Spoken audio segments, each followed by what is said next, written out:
Hey everyone! In this video, I'll show you how to export a single frame from After Effects as a JPEG or PNG.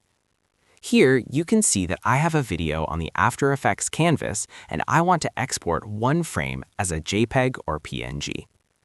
To do this, bring your playhead to the frame that you want to export. Next, go to Composition, then choose Save Frame As and click File. Now the render queue will open.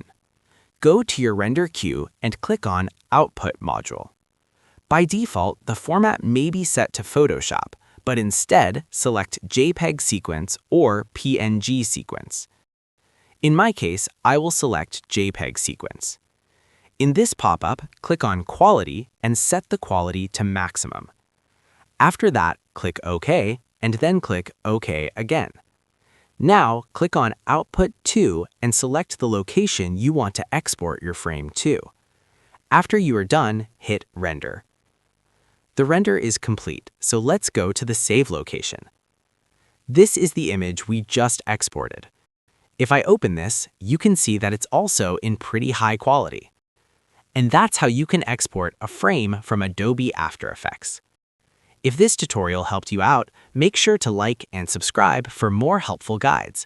And if you found real value in it, a super thanks would be greatly appreciated.